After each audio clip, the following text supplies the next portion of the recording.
부활의 진리. 바울은 몇 가지 예증을 통해 부활의 진실성을 설명하고자 했다. 먼저 그는 내가 진실로 진실로 너희에게 이르노니 한 알의 밀이 땅에 떨어져 죽지 아니하면 한 알 그대로 있고 죽으면 많은 열매를 맺느니라. 이러한 예수님의 가르침에 근거하여 부활을 설명했다. 또한 바울은 예수님의 비유를 육체의 부활에 적용했다. 내가 뿌리는 씨가 죽지 않으면 살아나지 못하겠고 또 내가 뿌리는 것은 장래의 형체를 뿌리는 것이 아니요 다만 밀이나 다른 것의 알맹이뿐이로되 나는 그의 말에서 그것을 확인할 수 있다. 땅에 심겨진 씨앗은 먼저 죽는 과정을 거친다. 씨앗이 먼저 발효되어 썩어야만 새 생명이 시작된다. 씨앗이 죽어서 훨씬 더 영광스러운 식물로 거듭나듯이 우리의 몸도 죽어서 무덤에 안장된 후에야 비로소 부활하게 된다. 아울러 씨앗에는 자라날 식물의 형태와 성질을 결정하는 요소가 담겨져 있다. 예를 들어 도토리 나무로 자라나게 될 모든 유전자 정보는 작은 도토리 알갱이 안에 담겨져 있다. 마찬가지로 부활의 몸도 땅속에 매장된 육체를 담게 될 것이다. 물론 훨씬 더 영광스러운 몸일 테지만 말이다. 부활한 후에도 우리는 여전히 우리 자신으로 남게 된다. 단지 완전해질 뿐이다. 우리의 육체가 썩는 것은 영광스러운 부활의 몸으로 거듭나기 위한 과정에 불과하다. 부활의 몸은 옛 몸이 가졌던 결함을 찾아볼 수 없는 완전한 몸, 천국에서 살아가는데 필요한 모든 것을 갖춘 영광스러운 몸이 될 것이다. 이것이 바로 죽은 자들이 어떻게 다시 살아나며라는 첫 번째 질문에 대한 답이다. 바울은 계속해서 죽은 자들이 어떠한 몸으로 오느냐라는 두 번째 질문에 대한 답변을 시도한다. 의심하는 자들의 질문은 땅 위의 육체가 천국의 삶에 적합하지 않다는 점을 전제로 한다. 그러나 바울은 땅 위의 육체를 부활의 몸으로 생각하는 자체가 어리석다고 지적한다. 육체는 다 같은 육체가 아니니 하나는 사람의 육체요, 하나는 짐승의 육체요, 하나는 새의 육체요, 하나는 물고기의 육체라는 말씀은 인간의 유한한 지식으로도 충분히 생각할 수 있는 것이다. 바울의 말은 부활의 몸이 생에서의 경험으로 알고 있는 것과는 전혀 다른 형태의 몸이라는 점을 시사한다. 부활의 몸은 인간의 몸이지만 영광스럽고 완전한 몸이다. 인간의 몸이 새의 몸과 다르듯 부활의 몸은 생에서의 몸과 다를 것이다. 바울은 비슷한 맥락에서 하늘에 속한 형체도 있고 땅에 속한 형체도 있으나 하늘에 속한 것의 영광이 따로 있고 땅에 속한 것의 영광이 따로 있으니 해의 영광이 다르고 달의 영광이 다르며 별의 영광도 다른데 별과 별의 영광이 다르도다라고 말을 잇는다. 작은 벌레에서부터 거대한 우주에 이르기까지 모든 것을 만드신 창조주 하나님은 그분이 원하시는 어떤 육체도 능히 만드실 수 있다. 하나님이 만드신 세상은 그 다양함을 이루다 말로 형용할 수 없다. 그러므로 바울의 말에는 그런데 어찌하여 그분의 능력을 의심하는가라는 뉘앙스가 담겨 있는 것이다. 바울은 지금까지의 설명을 모두 종합하여 이렇게 결론지었다. 죽은 자의 부활도 그와 같으니 썩을 것으로 심고 썩지 아니할 것으로 다시 살아나며 욕된 것으로 심고 영광스러운 것으로 다시 살아나며 약한 것으로 심고 강한 것으로 다시 살아나며 육의 몸으로 심고 신령한 몸으로 다시 살아나나니 육의 몸이 있은즉 또 영의 몸이 있느니라. 씨앗처럼 썩어버린 땅 위의 몸이 부활의 몸으로 거듭날 것이다. 무덤은 부활의 씨앗이 심겨있는 모판과도 같다. 물론 부활의 몸은 땅에서의 몸과는 다른 전적으로 새로운 몸일 것이다. 비참한 모습으로 땅속에 묻혀 썩어버린 육체가 영광스러운 몸으로 다시 부활하게 될 것이다. 죽어서 무덤에 묻힌 육체는 생명도 감각도 없지만 다시 강한 몸으로 거듭나게 될 것이다. 생명이 없는 물건처럼 땅에 묻혔던 육체가 생명이 충만한 신령한 몸으로 부활할 것이다. 우리가 식물을 심을 때 씨앗을 심잖아요. 그러면은 가만히 있다가 싹을 틔우는 게 아니라 그 씨앗이 썩어요. 그 썩어진 곳에서 새로운 싹이 발화돼가지고 그 위에 이제 자라는 것처럼 비유인 거예요. 우리 육체가 죽으면 썩어져 없어지지만 그 육체가 하나님의 은혜로 하나님의 능력으로 새로운 육체로 이제 새롭게 태어나게 된다. 우리가 이 땅에 살면서 몸담고 있던 그 육체가 연약해지고 시간이 지나면은 결국에는 썩어져 없어지지만 하나님이 이제 새롭게 주시는 부활의 몸은 그렇게 썩어지거나 연약한 것이 없는 완전한 육체일 것이다. 그 육체를 하나님이 마지막 날 예수님의 재림하실 때 모든 이에게 허락하실 것이다 라는 거예요. 육체의 부활이 마지막 날에 있을 것이다. 이처럼 우리는 천국에서 완전한 육체를 지닌 채 살게 될 것이다. 부활의 몸은 주름살도 없고 늙어 머리 빠지는 일도 없을 것이다. 또한 부활의 몸은 질병에 걸리거나 상처를 입지도 않을 것이며 알레르기 반응도 일으키지 않을 것이다. 천국에는 그런 것들이 존재하지 않는다. 천국에는 결코 썩지 않은 것, 즉 절대적인 완전함만이 존재할 것이다. 우리는 장차 천국에서 상상을 초월하는 능력을 지니게 될 것이다. 새 예루살렘 높이가 1500마일에 이른다는 점을 기억하기 바란다. 꼭대기에 올라가기 위해 엘리베이터를 기다릴 필요가 없다. 자유롭게 날아올 수 있는 능력을 지니게 될 것이 분명하다. 또는 부활하신 그리스도가 갑자기 사라졌다가 원하는 곳에 즉시 모습을 드러내셨던 것처럼 마음으로 생각하는 순간에 곧 원하는 곳에 도착할 수 있게 될 것이다. 무엇보다 우리는 그리스도의 형상을 온전히 담게 될 것이다. 바울은 이렇게 말했다. 기록된 바 첫사람 아담은 생명이 되었다함과 같이 마지막 아담은 살려주는 영이 되었나니 그러나 먼저는 신령한 사람이 아니요 육의 사람이요 그 다음에 신령한 사람이니라. 첫사람은 땅에서 났으니 흙에 속한 자이거니와 둘째 사람은 하늘에서 나셨느니라. 무릇 흙에 속한 자들은 저 흙에 속한 자와 같고 무릇 하늘에 속한 자들은 하늘에 속한 자와 같으니라. 바울은 본문에서 두 가족의 가장을 비교했다. 아담은 육을 따르는 자들의 조상이다. 이는 그가 인류의 조상임을 의미한다. 그리스도는 신령한 자들의 머리시다. 즉 그분은 구원받은 자들의 머리시다. 땅 위의 육체는 아담에게 물려받았기 때문에 그의 형상을 닮았으나 천국에서는 썩지 않으시고 영원하시고 영화로우시고 강하시고 신령하신 예수 그리스도의 형상을 담게 될 것이다. 천국에서 우리는 예수 그리스도의 부활체를 닮은 육체를 가지며 하나님의 충만한 생명을 지닌 채 영원히 살게 될 것이다.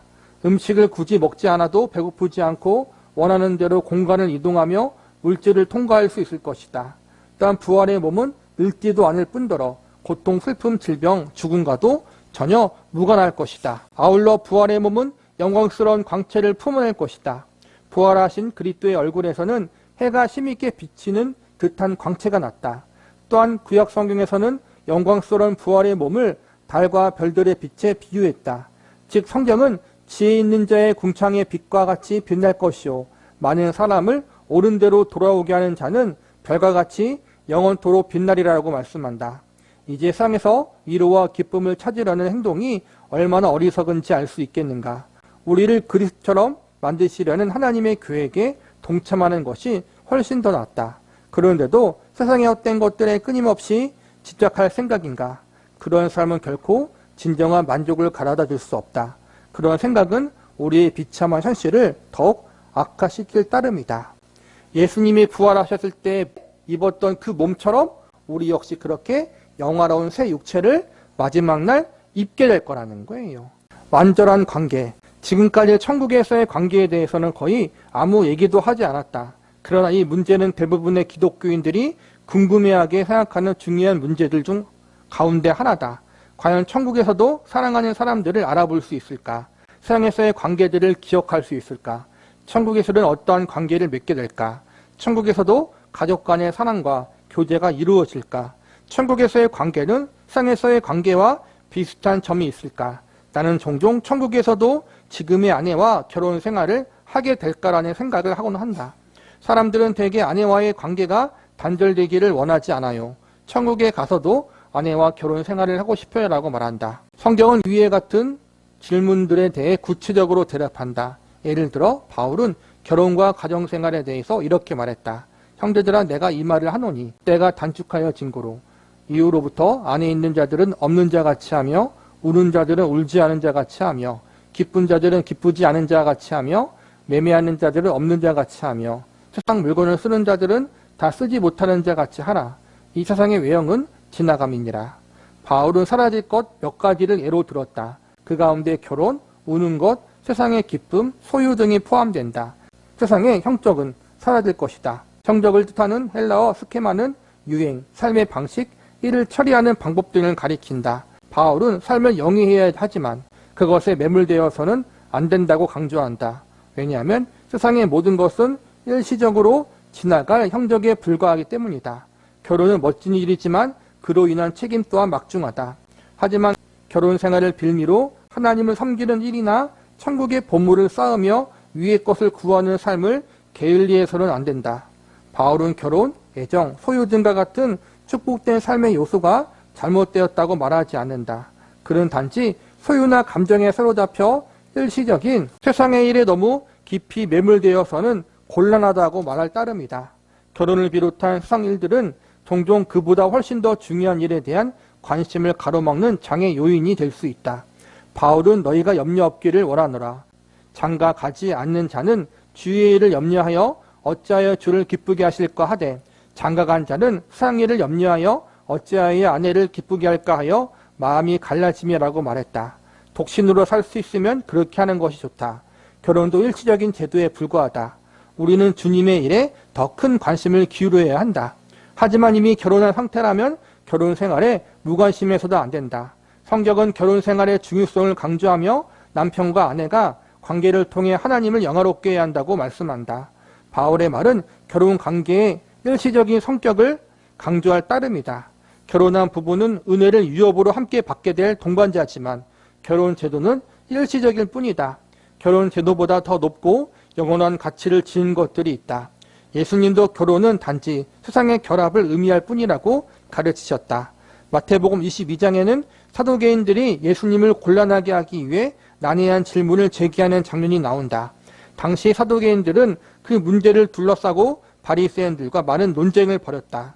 바리새인들은 부활한 후에도 세상에서 맺었던 관계를 유지한다고 가르쳤는데 그들은 남편들이 세상에서의 인연을 맺은 아내와 가족들과 더불어 영원히 살 것이라고 믿었다. 그러나 이와 견해가 달리했던 사두개인들은 예수님이 어느 편인지 확인하고 싶었다. 그들은 예수님에게 질문을 던지는 형식을 빌려 바리새인들의 신학이 지니고 있던 도덕적 딜레마를 제기했다.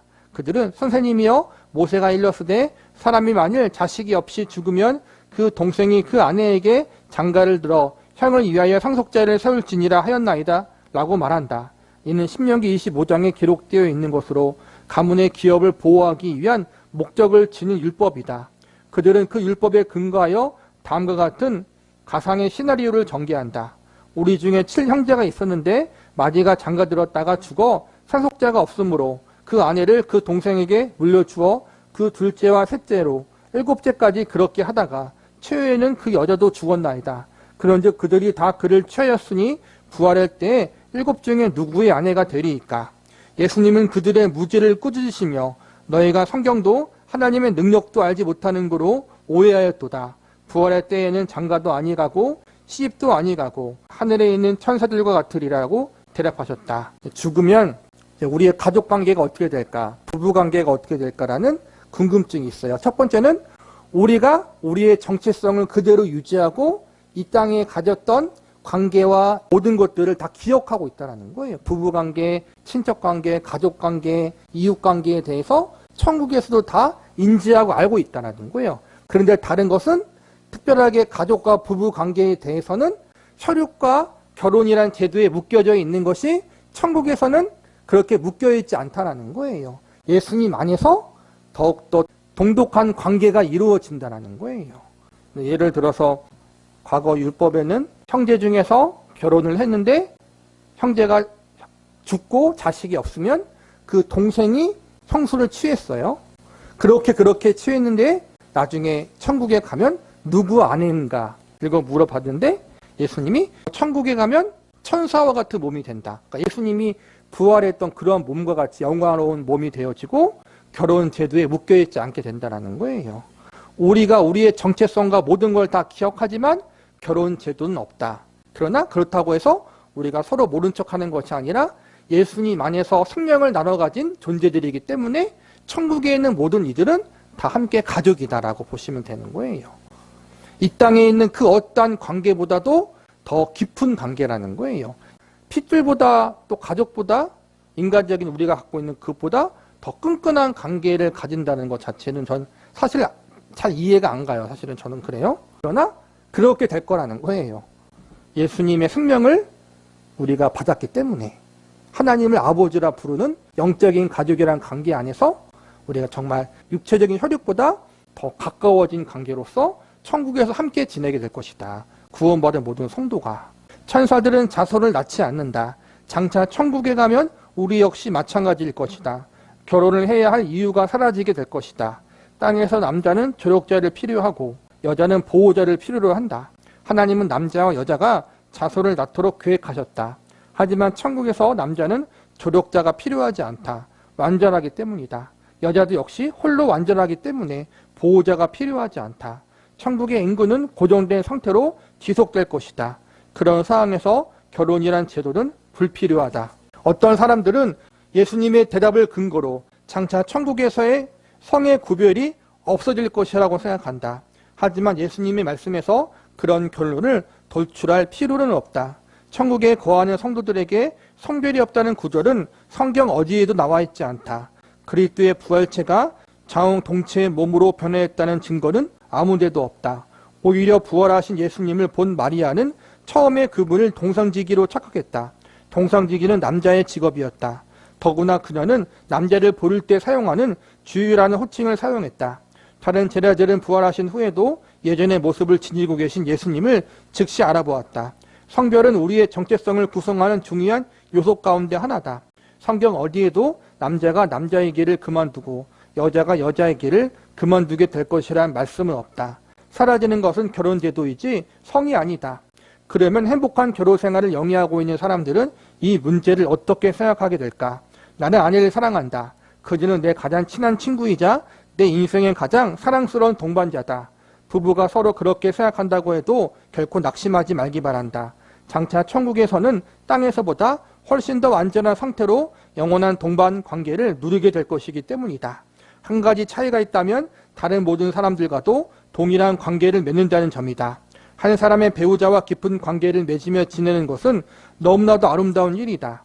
하물며 천국에 있는 모든 사람과 완전한 관계를 맺으며 지낼 수 있다면 그 얼마나 영광스러운 일이겠는가. 예수님 안에서 구원받은 모든 성도들이 천국에서는 예수님 안에서 긴밀한 형제 자매 가족이라는 거예요. 이 부분은 우리가 상상하는 것 이상의 친밀한 관계라는 거예요.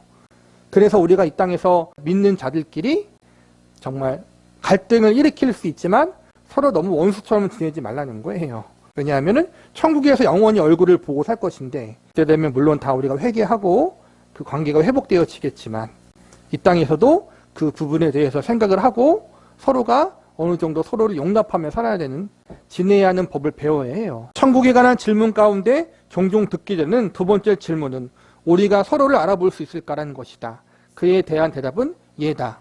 부활의 몸은 약점이나 결함이 없을 뿐 예전의 모습과 똑같다. 많은 성경 구절이 이 사실을 확증한다. 예를 들어 구약 성경은 사람이 죽었을 때 열조에게 돌아갔다라는 표현을 사용한다. 사무엘하 12장에서 다윗은 자신이 낳은 아이가 죽자 나는 그에게로 가려니와 그는 내게로 돌아오지 아니하리라라고 말한다. 다윗은 아이를 다시 보기를 기대했다. 그는 얼굴 없는 영혼이 아닌 실제 아이를 보기 원했다. 신약 성경은 우리의 정체성이 변하지 않을 것이라고 훨씬 더 분명하게 말씀한다. 예수님은 제자들과 마지막 만찬을 나누시면서 이것을 갖다가 너희끼리 나누라. 내가 너희에게 이르노니 내가 이제부터 하나님의 나라가 임할 때까지 포도나무에서 난 것을 다시 마시지 아니하리라고 말씀하셨다. 그리스도는 장차 천국에서 자신과 제자들이 포도나무에서 난 것을 마시게 될 것이라고 약속하셨다. 또한 예수님은 훨씬 더 확실한 어조로 동서로부터 많은 사람이 이르러 아브라함과 이삭과 야곱과 함께 천국에 앉으려니와라고 약속하셨다. 구원받은 신자들은 각자의 정체성을 영원히 유지할 것이다. 물론 완전한 형태로 말이다. 우리는 에녹, 노아, 아브라함, 야곱, 사무엘, 모세, 여호수아, 에스더, 엘리야, 엘리사, 이사야, 다니엘, 에스겔, 다윗, 베드로, 바나바, 바울 등 위대한 성경 인물들과 교제를 나누게 될 것이다. 모세와 엘리야가 변화산에서 그리스도 앞에 나타났던 사건을 기억할 것이다. 그들은 세상에서 떠난 후에 오랜 세월 지났지만 여전히 옛 모습을 지니고 있었다. 그들의 총체적인 모습은 변화되지 않았고 각자의 특성 역시 사라지지 않았다. 그들은 오직 영광스럽고 완벽한 형태 안에서 그들의 뚜렷한 정체성을 유지했다. 사두개인들이 부활에 관한 질문으로 예수님을 곤란하게 만들려고 했을 때 그분은 나는 내 조상의 하나님이니 아브라함의 하나님, 이삭의 하나님, 야곱의 하나님이라는 출애굽기 3장 6절의 말씀을 인용하셨다. 그런 다음 예수님은 하나님은 죽은 자의 하나님이 아니요 살아있는 자의 하나님이시다라고 말씀을 덧붙이셨다. 이 말씀은 아브라함과 이삭과 야곱이 살아있으며 하나님이 여전히 그들의 하나님이 되신다는 것을 암시한다. 부자와 나사로의 비유에서도 그 두 사람이 각자의 정체성을 그대로 지니고 있음을 알 수 있다. 차이가 있다면 한 사람은 천국에, 다른 한 사람은 지옥에 있다는 것뿐이다. 그러니까 우리가 천국에 가서도 우리가 예수님이 재림하기 전에 우리가 죽으면 영혼이 천국에 가잖아요. 그때에도 우리의 정체성과 우리의 인격, 모든 걸 기억을 다 가지고 있다는 거예요.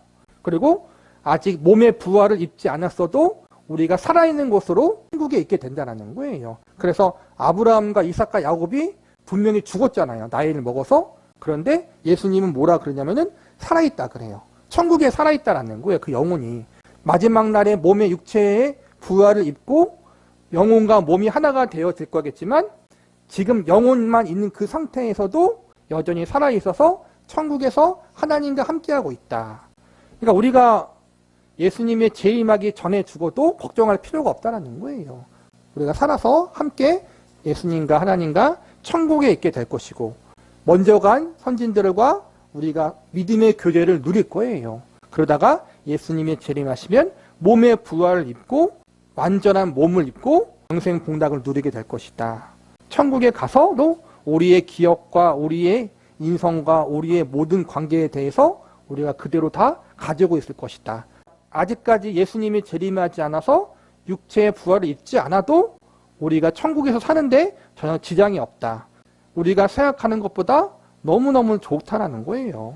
그러므로 우리가 앞서 간 우리의 사랑하는 분들도 계시고 앞서 가게 될 분도 계시고 슬픈 일이에요. 인간적인 생각으로는. 그러나 인간적인 생각으로 슬프지만 천국에 가게 되면은 너무나 좋은 곳이고 천국에 간 사람이 이 땅에 있는 사람들이 걱정할 정도로 좋은 곳이에요.